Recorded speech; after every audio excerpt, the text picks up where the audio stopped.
Broadcasting live from the basement of the Pentagon. This is W.T.F. Nation Radio.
Running from the pain in my heart.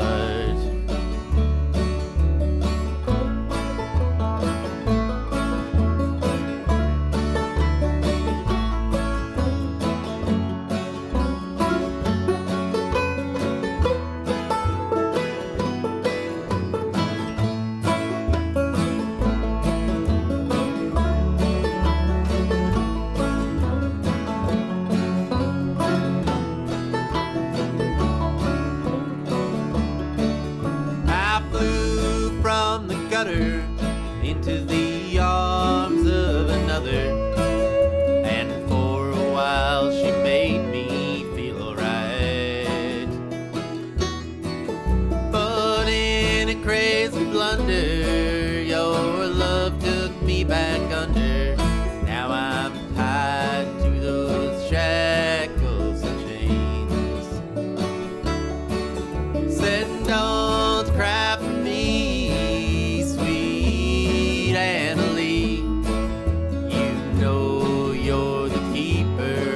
stars. I love you and I want you, and you'll always draw me near. I'm just running from the pain in my heart. I'm just running from the pain in my heart.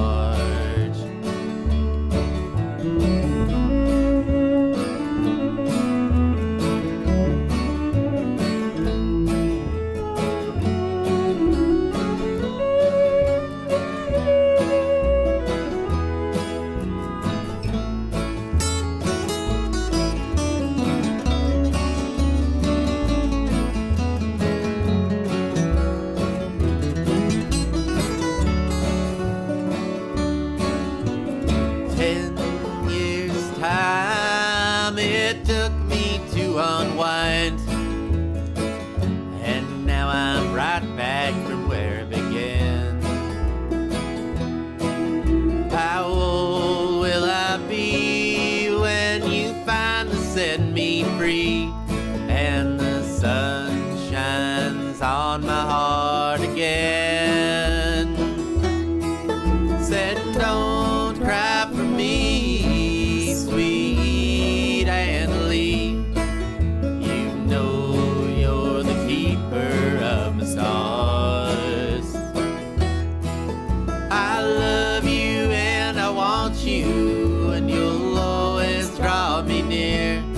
I'm just running from the pain in my heart. I'm just running from the pain in my heart. I'm just running from the pain in my heart.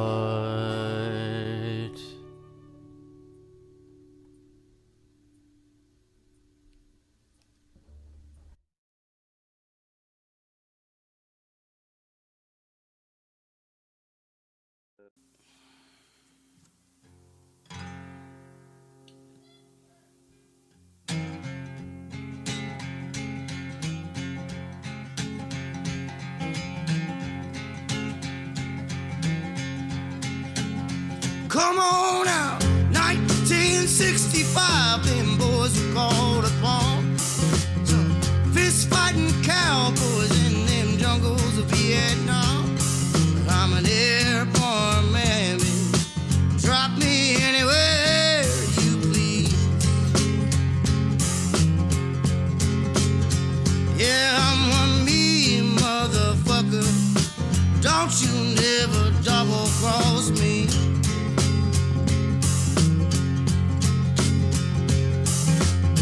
19 years old, doing the bidding for Uncle Sam.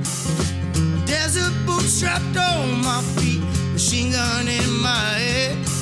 I'm an airborne man, baby. Drop me anywhere you please. Y'all, I'm one mean motherfucker. Don't you never double cross me. Come on now.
Strapped across my vest, 800 more, and I'm gonna pluck one in your chest.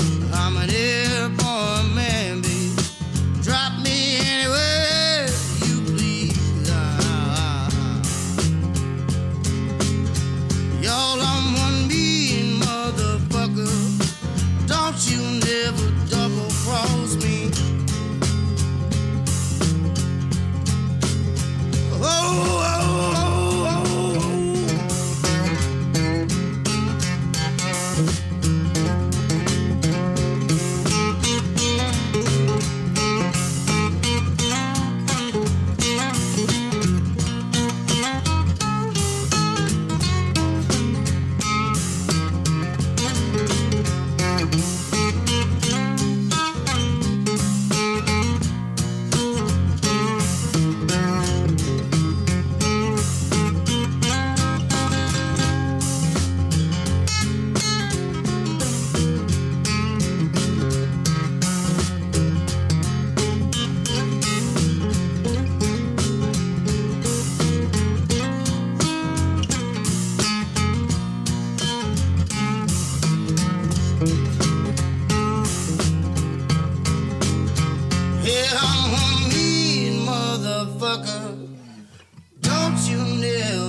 Don't you never. I'm a mean motherfucker, so don't you never double cross me.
Wear a condom?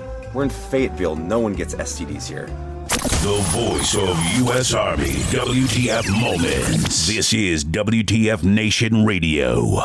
Everything stated on WTF Nation Radio is to be considered the opinion of the person that stated it, and not an official representation of WTF Nation Radio or U.S. Army WTF Moments. Price does not include tax, title, or license. Some assembly required. Each item sold separately. Batteries not included. Objects in mirror are closer than they appear. If conditions persist, contact a physician. Individual results may vary. Keep out of the reach of children. Avoid prolonged exposure to direct sunlight. Keep in a cool, dark place. And please enjoy the show. Shots.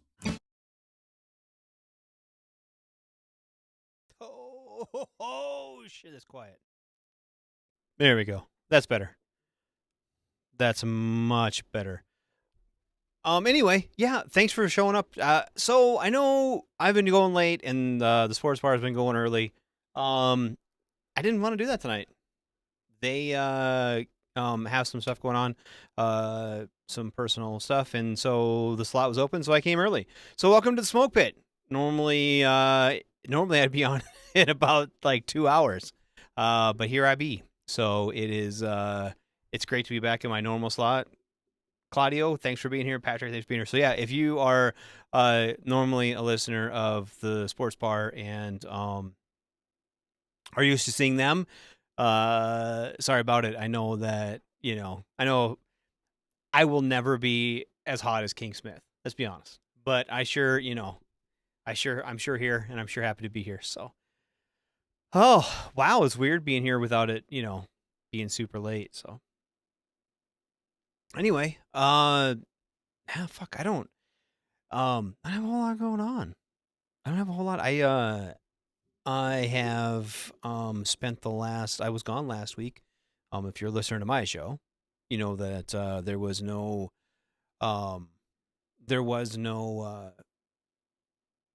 Smoke Pit for a couple weeks. 2 weeks ago, I had to go to Oregon. I drove all the way to Oregon from the middle of South Dakota. I drove it's 26 hours to where I had to go. Pick up a 4-hour show tonight. Fuck that, Patrick. Fuck that. No, man. We used to do like 2.5-hour shows. We used to just about every night have a guest. And we would do an hour. And then we'd have the hour guest, and then we'd do like another hour plus after that. And God, does anybody do that anymore? I know CQ has a bunch of guests, right? But he doesn't do like 3.5-hour shows anymore, does he? I don't know. I kind of miss those days, but I kind of don't. As my life has gotten busier, as there's been more kids in the radar house and more things going on. Though I was thinking, I haven't done a long show since I had my knee replacement. A little over a year ago, I had my knee replaced, and I really have a hard time sitting here for a while with my back and my knee kind of being the way it is. Maybe I need to get a better chair. Huh. Christmas ideas. I'll tell the wife I need a better chair, see if that helps. Anyway, but so no, I drove to Oregon through the sadness and potatoes of Idaho and the mountain passes. I live not too far from the Oregon Trail, so I actually followed the Oregon Trail all the way. So if you ever played the video game Oregon Trail, a lot of those towns were actually real, and I got to see a lot of those places. I've never been that way before, so it was kind of fun. So if you ever get a chance and you are bored, you should absolutely drive across the middle of the country that way. It's kind of fun. Anyway, let's see. There's not much going on, is there, in the world? It's been quiet. Let's see. There's no dysentery though. I could see where you could get dysentery on that trip. Hello, Tony. What's going on, buddy? How are you?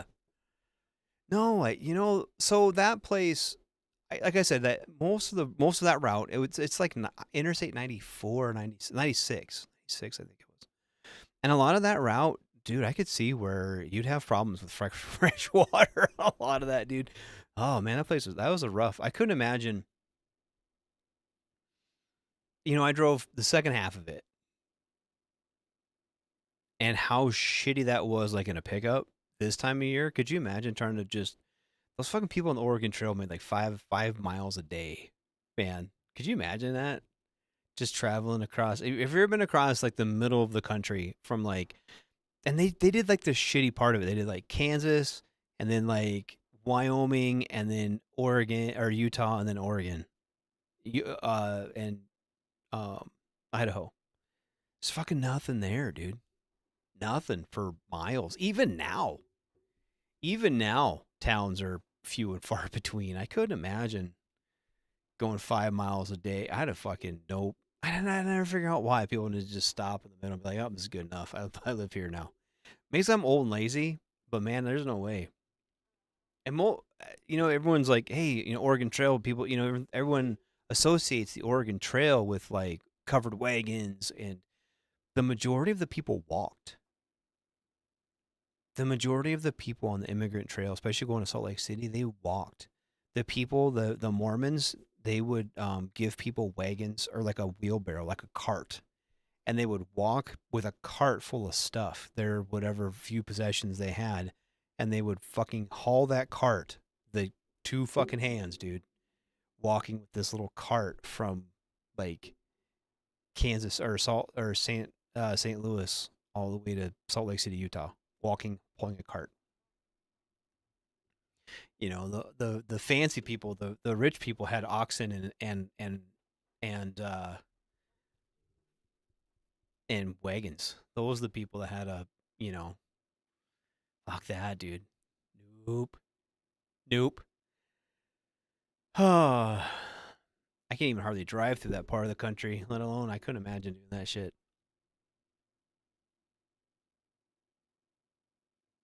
Jesus. Yeah.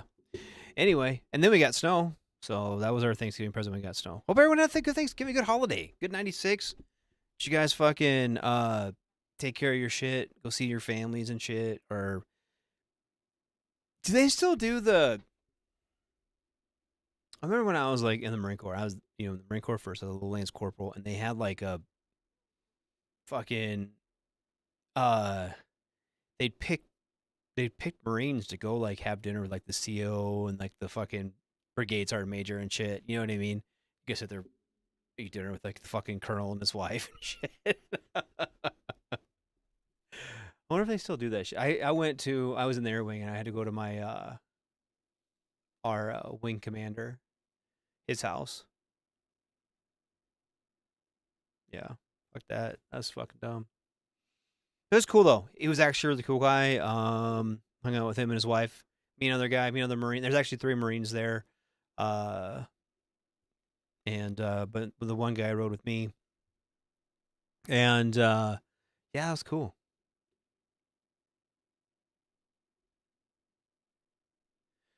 Then the beautiful part was hard to traverse. Yeah, there's a reason why we have few installations in that vicinity. Oxen and wagons, travelers who knew little. Yeah, dude, that place is crazy.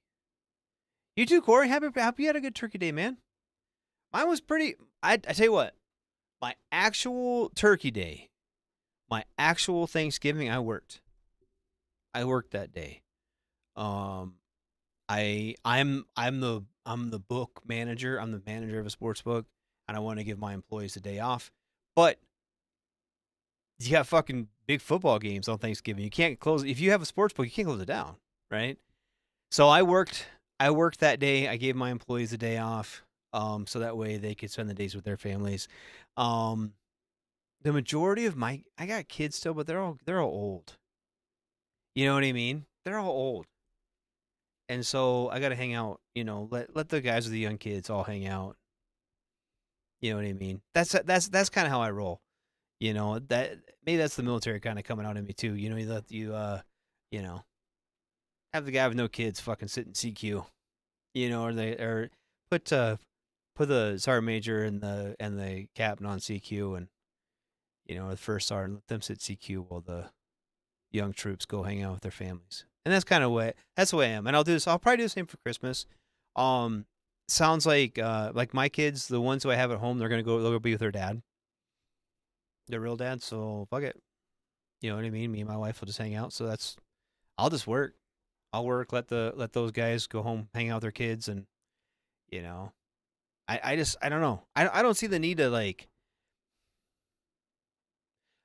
I've never been that leader when I was in. I wasn't that. I mean, I was a fuck staff sergeant, dude. I wasn't like that crazy, but I would always try to take care of my troops, man. Like I don't know. That's what I'm trying to get at with like this shit that's going on now. Like it seems like, and I think that's the difference between like the peacetime army, and like the wartime army. When you're in that wartime footing, like when you're fucking downrange and you know that the shit's crazy, like you got to rely on those junior leaders, those sergeants and staff sergeants, those first line leaders to really make the decisions and really push through things, right? But then you get back to garrison, like, and all of a sudden they're shit. You know what I mean? Like, nah, dude, we relied on these Joes, relied on these young troops to push us through this deployment. That's continued to do that. And like one of my biggest motivations when I was an NCO to my troops was simply, hey, we have and my unit was really cool about this. We would have a, you know, hey, today we need to do X, Y, and Z. That's what we passed our leaders meeting, right? We need to do X, Y, and Z today, or this, you know, ABC this week. All right, and I go to my guys like, hey, we need to get this done, and when we're done with this, we're done. So get this shit done today, and when you guys get done, you go the fuck home. Keeping, you know, stay around, you know, stay on base, stay where I can reach you, and if I need to recall you for something else, but. If you live in the fucking barracks, you go out to the fucking barracks. You fucking put your little head down, play some little video games, shut the fuck up. Don't go to the fucking PX. Don't go to the fucking pool. Don't fucking do some dumb shit. Go back to your fucking room, shut the fuck up. And then fucking 1700 comes around. If you're not around, shit happens. You know, I'll stick around. I'll take care of the shit. You're good to go. And now it's like that we've went back because, you know, I was in before Affinity War started. I was in the late 90s. And when that shit started, before, you know, 9/11, it was, you know, we got up formation, you got to be around. And then that was that peacetime footing. And now that the wars are over, I got out in 14. And so that was, you know, we still had that wartime mentality, right? We still had we're going to change over a little bit. And you can tell the people who now you can see those leaders who learned from the Forever War, and you can see the leaders who didn't actually do a lot. And I'm not saying that like height and weight standards aren't important. I'm not saying that. I'm not saying that the standards aren't important. But the standards that people recognize and emphasize, that's where it becomes an issue, at least in my opinion. Should you look good in uniform? Yeah. Should you be able to pass height and weight? Yeah. Should you have a haircut? Absolutely. Should you grow a beard? You know what? Here's what I'm thinking on this. Listen, this is me. This is what I think. Is I watch all these videos from Ukraine, and these dudes are fucking doing some shit, right? And they got fucking beards on their face. I don't think beards affect lethality. If you think beards affect lethality, you go tell all them Ukrainians and Russians to go shave their fucking face. The Ukrainians are killing hundreds of thousands to millions of Russians with beards. That's all I'm going to say. That's all I'm going to say. So, I mean, the intent is to promote good order and discipline. And I understand that. And there's a grooming standard. And I feel like you can have a beard and still maintain a grooming standard. I feel like you can, as a female, you can have a bun, or you can have long hair, or you can have braids or whatever, and maintain a grooming standard. You can look professional. There's a difference, though, and this is the problem we have with like beards in particular. And mine's, I'm a perfect example of this. You know, I got the neck beard going. I got my fucking cheek beard going. If I were to trim my beard, it looks considerably different and more professional than if I just let it fucking go buck wild.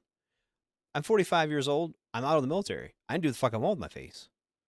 But I can see where you're going to have people who be like, well, if people would trim their beards and people would take care of their shit, then you wouldn't give certain NCOs and officers reasons to complain about your beard.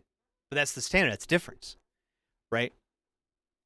And I think that, you know, when we don't have rounds coming down range at us, we lose sight of that like importance, right? We lose sight of what's important. We lose sight of I feel like when you have a high intensity deployment, you have to give your troops a reason to you have to give your troops that breather at the end of it, right?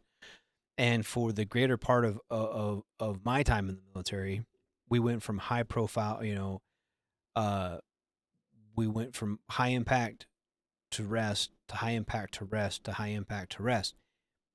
Now we don't. I mean, what's the biggest impact you might? Well, hold on till like next week when everyone goes to Venezuela. That's cool. And then maybe you guys can get back to like I don't know, having combat patches. That'd be cool. You guys can have those again. I don't know. Like I said, I don't think it makes any difference.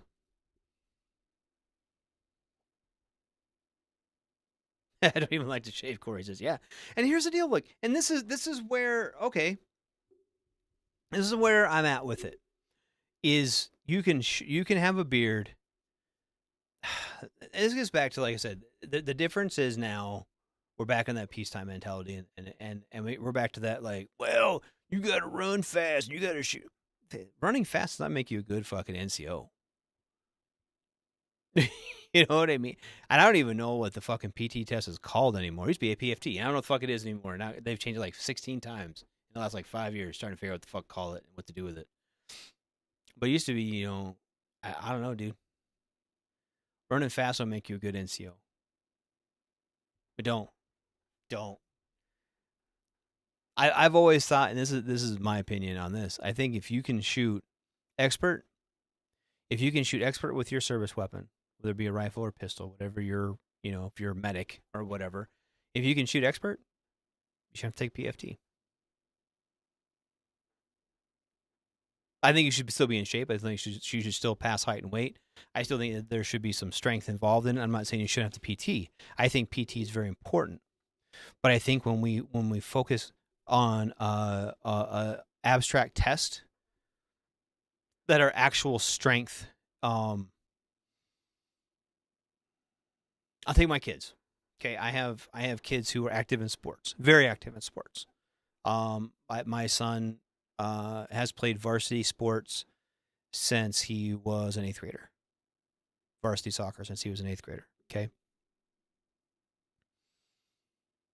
And just this summer we had a tree blow down. And I don't know how varsity sports are where you guys are at, but where we're here, if off season and if you're not at practice, you're in the weight room. Those kids are always in the weight room. My fucking kids' legs are tree trunks, man. They're fucking as big around as my torso is. And he's like 6'3". He's fucking built, right? He's a big kid. I'm 5'8" and probably about 50 pounds overweight. Okay. And I got a beard. He didn't have a beard yet. No beard on him. And we had a big cottonwood tree fall down, and I cut it all up because I don't really trust them running a chainsaw yet because I don't. And the thought was I back my pickup up. I cut the rounds. They throw them back to the pickup. And like I said, he's in the weight room all the time. He's strong. Strong as an ox, this kid is, really. So you get him to like actually have to do something where he couldn't pick up the wood. He can bench press like 280. Right? He can put up almost 300 pounds on his bench press, and he can leg press a fucking truck. But he can't pick up a big piece of cottonwood and throw in the back of the pickup.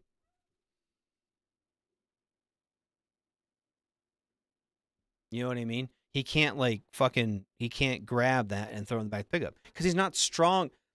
Being weight strong is not being strong anymore. You know what I mean? Like, and it's the same thing. Like, I remember people, like, you look at, I guess I don't know. Like I said, I went to basic training. I went to boot camp. Marine Corps goes to boot camp. I went to boot camp in like 1997. 98. Went 98. Sorry. I joined in 97, went in 98.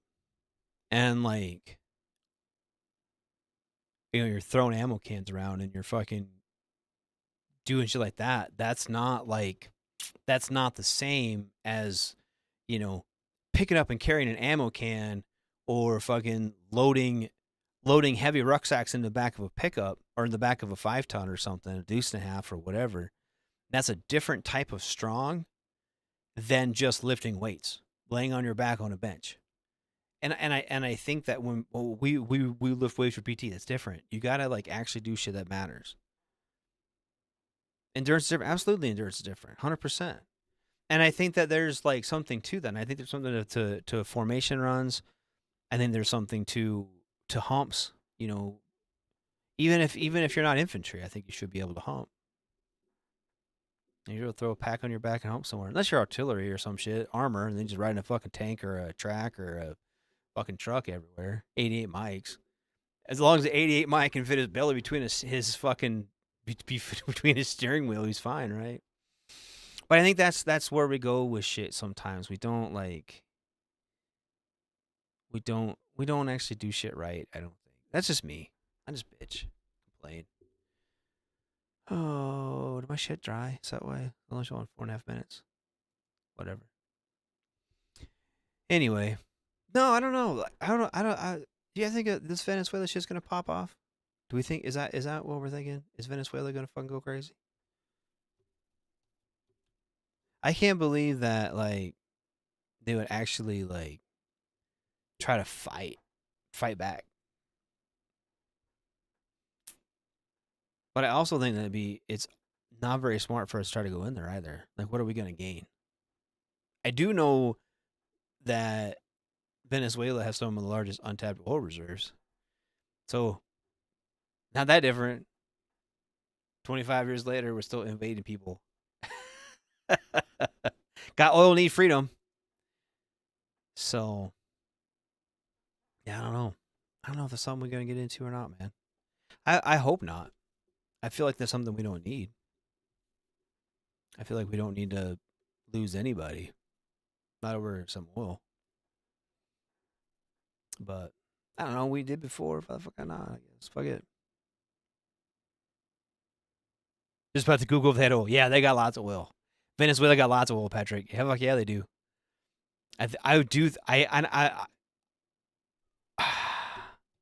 It might, like I said, I think it is the largest untapped oil reserves. Venezuela oil reserves. Let's Google it. I'll Google it for everybody. Venezuela has the largest proven oil reserves in the world, with estimates around 303 billion barrels. Despite these massive reserves, the country's oil production has declined due to a combination of international sanctions, a deep economic crisis, a lack of investment, and aging infrastructure. The country holds more oil than Saudi Arabia, Iran, and Canada combined, making its reserves a significant global asset. Venezuela's reserves are estimated to be at approximately 303 billion barrels, which represents 1/5 of the world's total oil reserves. The country has the largest proven reserve in any nation on Earth, and a significant portion of Venezuela's oil reserves are in the Orinoco Belt, which contains heavy crude oil that requires more complex and expensive extraction methods compared to lighter crude found in other major oil-producing nations. So, I'm sure that Shell and all them, BP and all them know how to pull oil out of it. So, how long will oil reserves last? The oil reserves in Venezuela, without net exports, there'd be 1,374 years of oil left at current consumption levels, excluding unproven reserves in Venezuela alone. Okay, so yeah. So we got 1,300 years of oil. So there we go. So yeah, fuck it. Fuck it, send them in. We need oil. They need freedom. Sounds fucking good to me.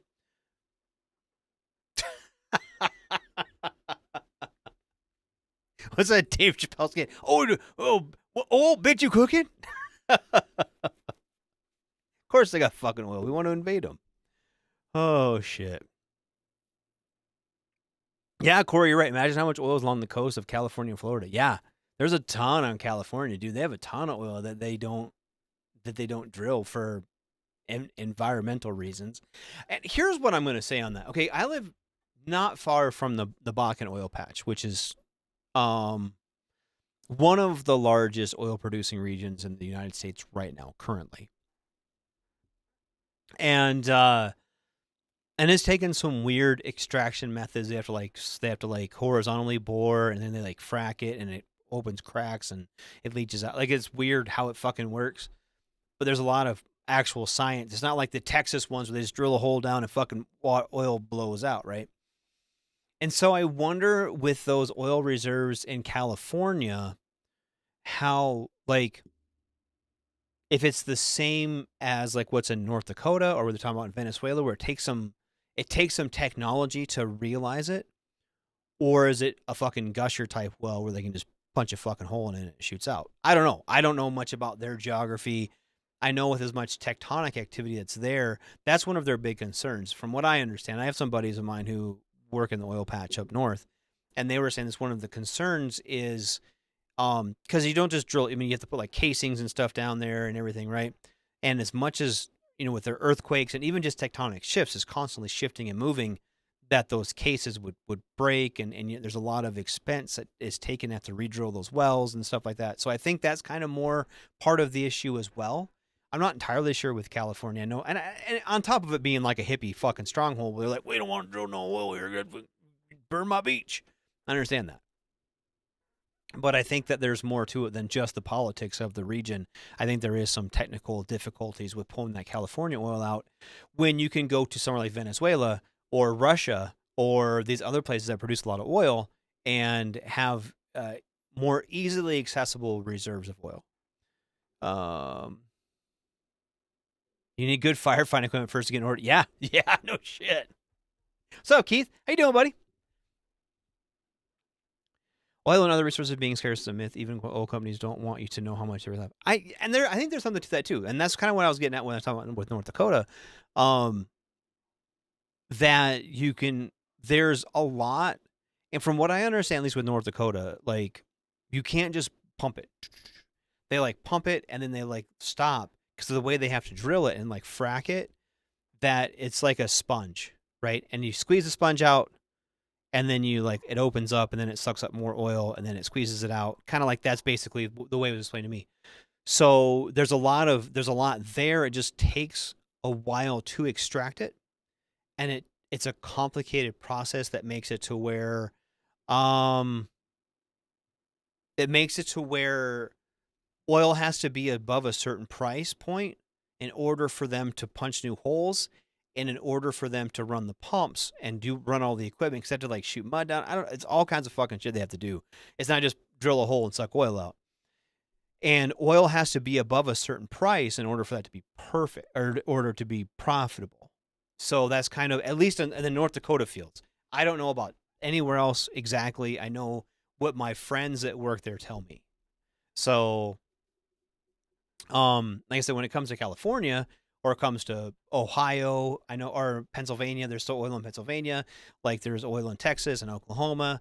Like, Wyoming has pretty good reserves. Wyoming's got a lot of coal and stuff too. I think we have a lot of this stuff, and there is like a balancing act between the price of it and the expenditure it costs to retrieve it. So if you're not going to get this much profit, then it's not worth spending this much money. Where those switch, you know what I mean? What's up, Captain Wayne? What are you doing, buddy? How you doing? The fact that we can make oil from waste is not even talked about. Yeah, and it's the same. And that Corey, I'm wondering, like, in order to put that into large scale production, right? If you were to take, how much does it cost to build the plants and the electricity involved in doing that? I think that's a great idea, and I don't think that any of these things are bad ideas.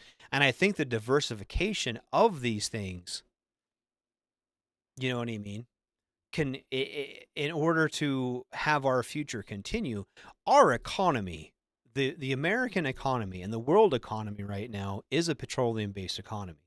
And it is reliant not only on the availability of oil, but the availability of cheap oil to maintain our economic standing in the world. And that is not just our thing. That's all of Europe.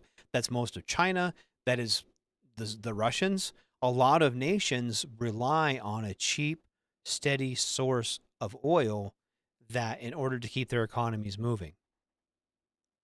So, like you said, being able to pull out of waste, absolutely. Absolutely. From recycling plastics into oil waste or into petroleum products, and, recycling other household chemicals into this kind of stuff, or recycling used motor oil. And there's lots of different ways we can do these things on top of having renewable energy like wind turbines and all that. I mean, honestly, we could use fucking solar electricity and wind to create hydrogen from water and then burn that in vehicles and in power plants.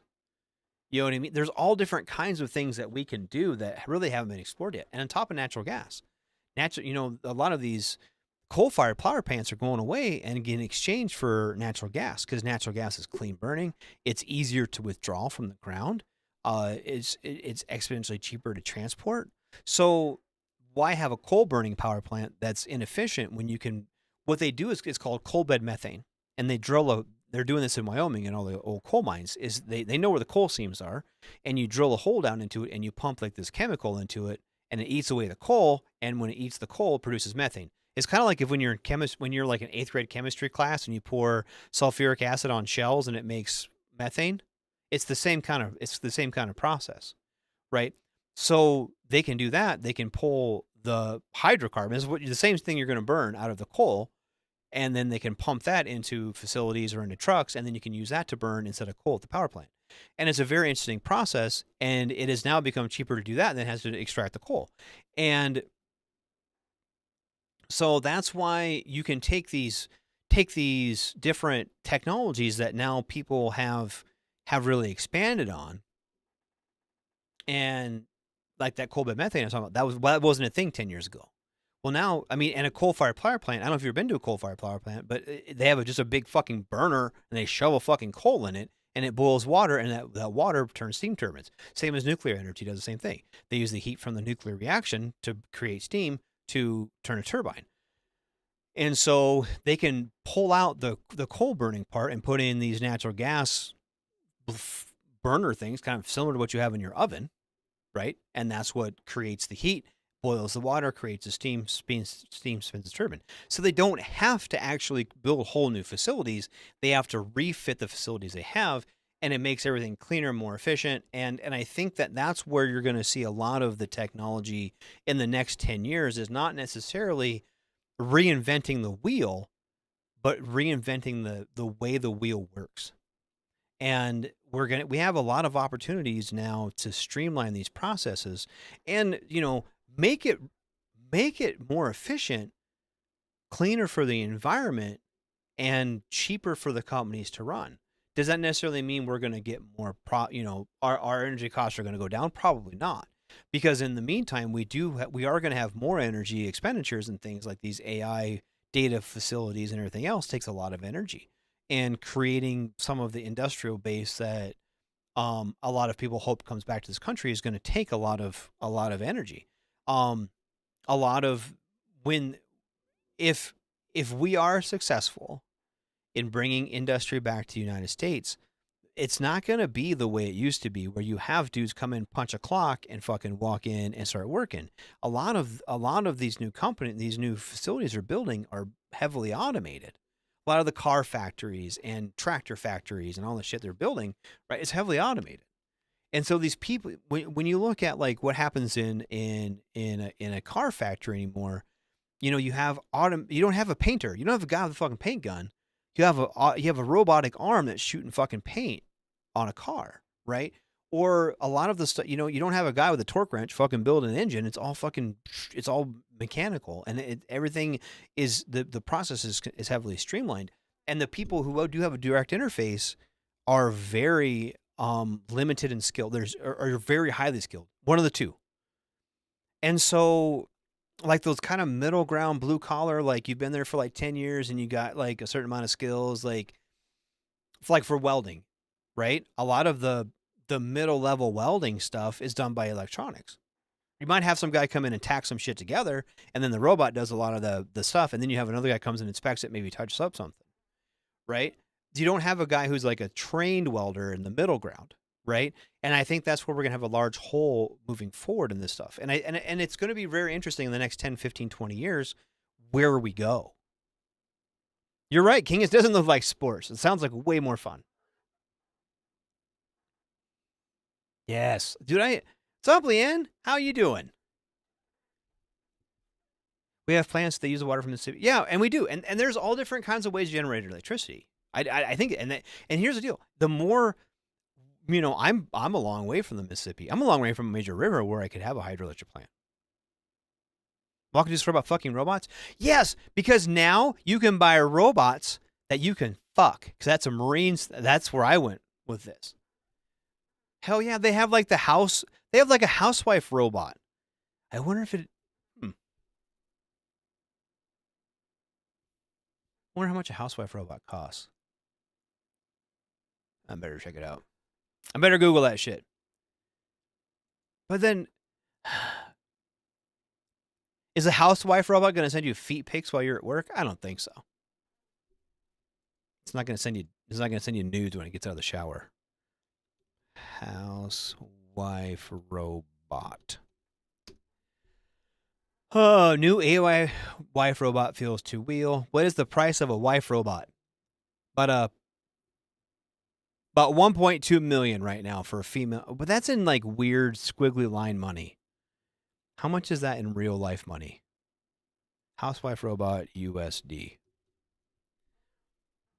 How much is that in real life money? I mean, that's real life money to them, but I don't know how much it is. Japan's $1,500 female robot. What? $1,500 for, hold on, for a female robot? $1,500. Tree fitty. Yes, they're about tree fitty. They're 1,500. 1,500. That's it. Hold on, but that's not like the good one. It's just like a weird looking. It's probably very. It's from Japan though, so it's probably better than the Chinese one. The Chinese one is like gonna steal your shit. All right, this could be your AI robot girlfriend for $175,000 in real life in American money, $175,000 US dollars, and that one's realistic. This other one that's like, yeah, this is wow. This one's $4,000. The Chinese one is $4,000, and looks like a real wife. Man, does it suck you up, dude? I can afford that if it does dishes, right? Yes, that's what I'm talking about.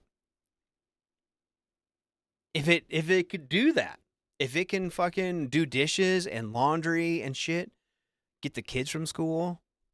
I don't know if I trust it driving though. But yeah, could you imagine like if you could just come home and the fucking house is clean every day? What's that? Judy. Was it Judy? What was the robot on the Jetsons? Yeah, I wonder if they fucking. It'd be like the robot from the Jetsons. That'd be cool as shit, man. That'd be cool as shit.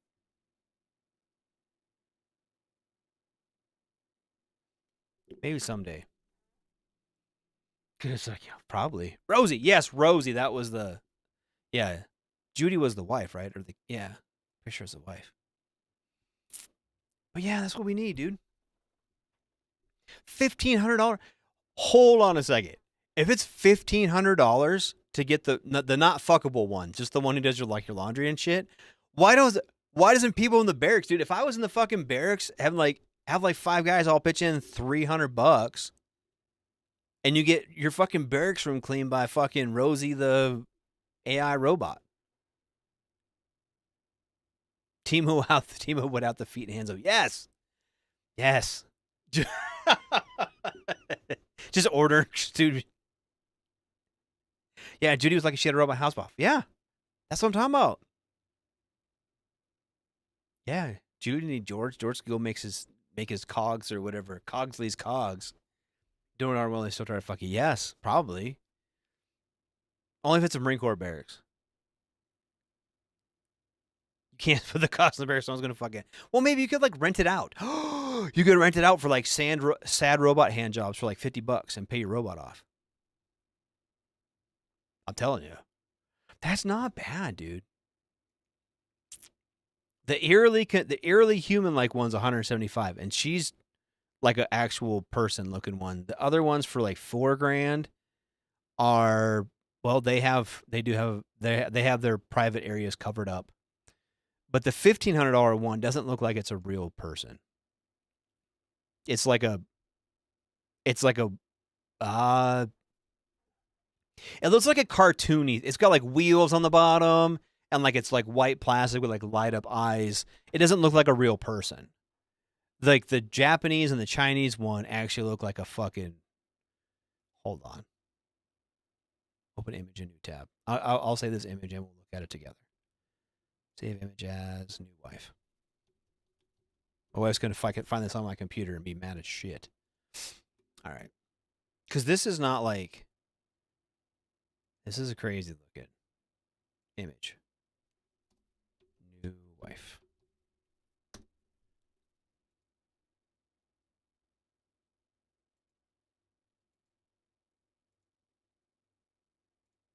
Because this is like what this thing looks like.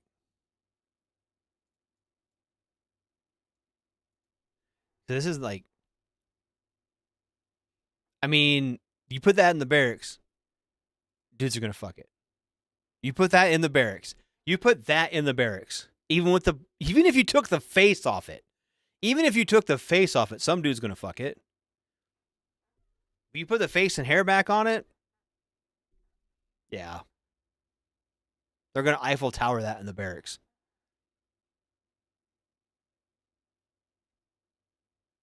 Yeah, I don't care what she looks like. Can I rent her out for hand jobs? And does she do dishes? Yeah. But I mean, like, you put that in the barracks, dude. Someone's gonna fuck it. Let's be honest. They're gonna destroy it. Yeah, that's what I'm talking about. It's. I'm not saying I'm gonna fuck a robot, but I mean, that's fucking crazy looking. Save image as. This is the cheap one. This is the cheap one. Let me get this one set up here. Because the cheap one is not like as cool. I mean, it would probably give you sand hand jobs, but I don't know. Maybe not.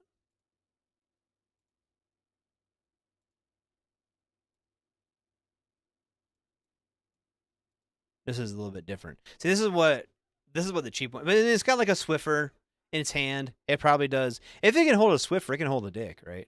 That's how that works. I believe that's the Terminator agrees. But I mean, like this one's like the cheap one. You could probably put this one in the barracks and nobody would fuck it. RoboCop's like, this is some bullshit, right? But I'm just astonished, and this is where I'm when things like these. I'm curious, and this is a genuine curiosity of mine, and I'll be fucking dead before this happens, probably. Hopefully, I mean, we'll see.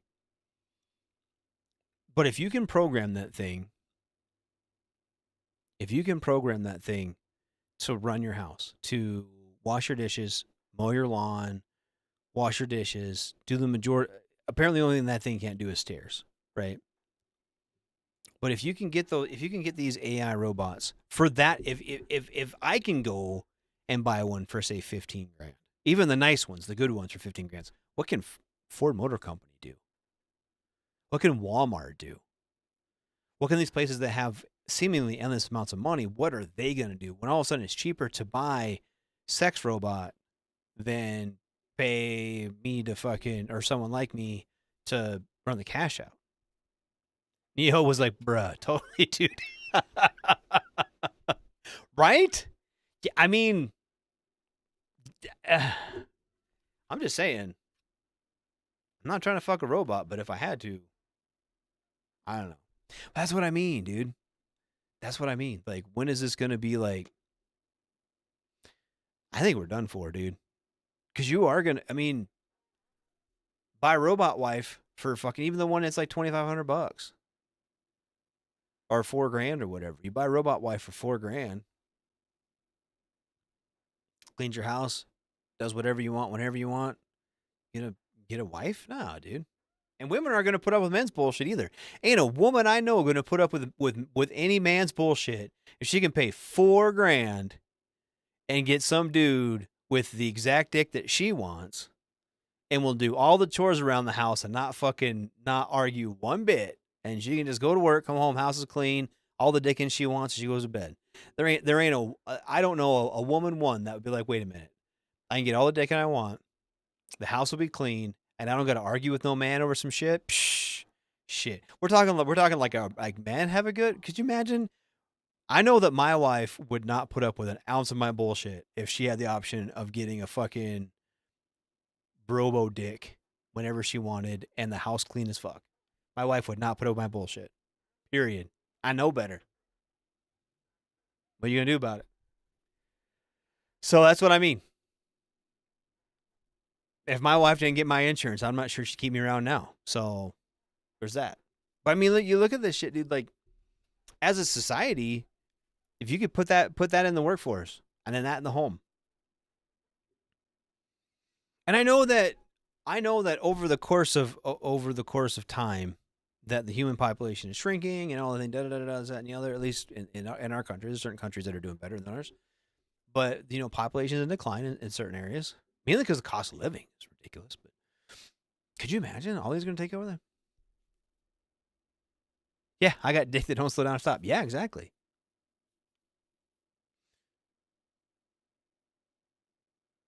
Ooh, Captain Wayne says, I could see transferring conscious to an SSD drive, technically forever on a space mission without any type of robot body, but that would with any type of robot that change it.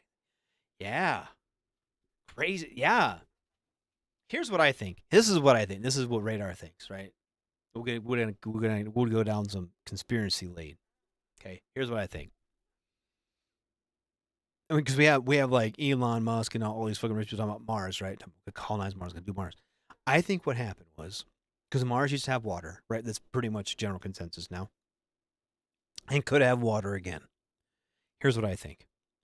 I think we used to live on Mars, and we humans or whatever species we came from destroyed it, and they sent over a genetic life raft of a handful of people. And we populated the Earth, right? And I think that and it's secular. I think we destroyed the Earth. They sent it. We went to Mars, did that. You know what I mean? I think it's back and forth. And I think those people were Adam and Eve, and that's where it all came from. I think that's what it was. I think it was a fucking couple million years ago or whatever. And that explains that would get to like the human story and the ancient alien story. And like the biblical story that make it all fit together. The Elon Musk of like ancient Mars fucking sent some people to Earth. And then he like set it up.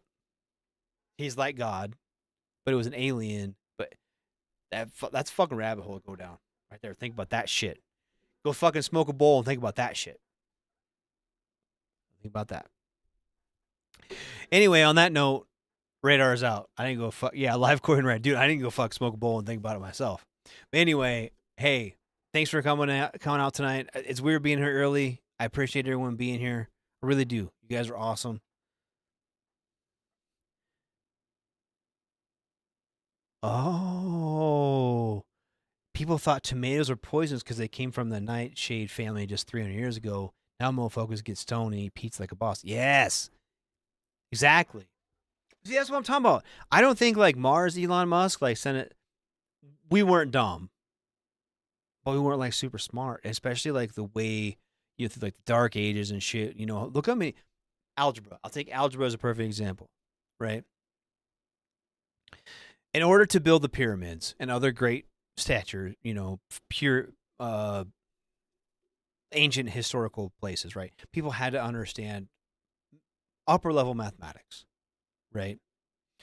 And I think it was lost and found several times because it's just a part of nature. You need trigonometry and algebra and stuff like that. I think that was always been a thing. and we just lose it because people we lose it. One of the first things to go in a major war is thinkers, right? Academics. And I think that's what happened. Anyway, yeah, we need to get radar high as fuck one night. We can have some radar rants on that. Anyway, I'm gonna start closing it down. I really do appreciate everyone being here. This has been a fun time. We'll fucking we should do that. We should all get high and fucking talk about aliens and shit one night. We get Pookie back on here. Yeah, we get high and talk about aliens. Anyway, back to the story. I really appreciate everyone being here. You've been listening to me, Radar, go on and on about some bullshit here early on a Wednesday. Tomorrow is Soren's time. It's got Ice and Spanky talking about sergeant-y things. Talking about, well, they won't be talking about aliens and weed. They'll be talking about big army stuff. Maybe we'll bombing. Maybe we'll be attacking Venezuela by then. Hell, I don't know. Then Friday is a Dawn's a Day no scheduled activities. This weekend we have weekend co-ops. Talking about some video games and getting together and board games. It's good shit. Gotta be there. Now, Sunday is a Dawn's a Day of no spanky activities. Monday is the Monday edition with Ice and Massey. They'll be talking about some shit. Current events. It's the edition of it that happens every Monday. It's good shit. Tuesday is Pop Culture War with CQ. They'll be talking about some. Oh God! Has the new Doctor Doom trailer dropped yet? I've been waiting for that. Has it come out? I haven't really checked for the last 2 days, but I'm kind of curious if that comes out. Anyway, and then next Wednesday you got me. Well, you're gonna have the sports bar with the actual Kingsmith and Coach. They'll be back at their normal time, which is 6 o'clock my time, 8 Eastern, 5 Pacific, and then I'll be back at the late shot probably, and then it'll be a good time. I really do appreciate everyone being here. Sorry, I'm cutting it short, but I do love you guys. Thank you so very much for being here. I really, really do appreciate it. But I am going to let you guys go. And I will see you guys next week. Shots. Everything stated on WTF Nation Radio is to be considered the opinion of the person that stated it, and not an official representation of WTF Nation Radio or U.S. Army WTF Moments. Price does not include tax, title, or license. Some assembly required. Each item sold separately. Batteries not included. Objects in mirror are closer than they appear. If conditions persist, contact a physician. Individual results may vary. Keep out of the reach of children. Avoid prolonged exposure to direct sunlight. Keep in a cool, dark place. And please enjoy the show. Shots. Well, I guess I was born with a gun in my hand. We'd walk the big clear cuts in the pine timberland. Well, the army man told me that I could defend the free. Oh, and draw me a paycheck and get a tech school degree. I said, hey now, Sergeant, that sure does sound fine. Well, the sawmill ain't hiring. Tell me, where do I sign? Won't you light a lantern for me? I'll be gone, but not long.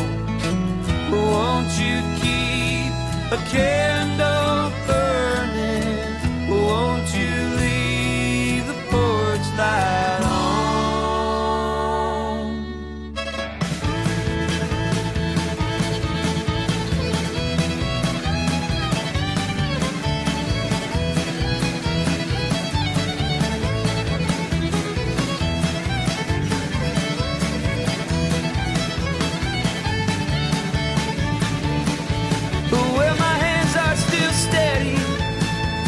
And they still hold a gun, and this is the suit of a soldier for your southeastern son.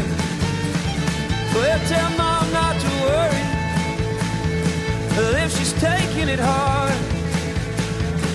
Never thought I'd see action back when I joined the Guard. Well, all this will be over more later than soon, as I wrote in a letter beneath the big Afghan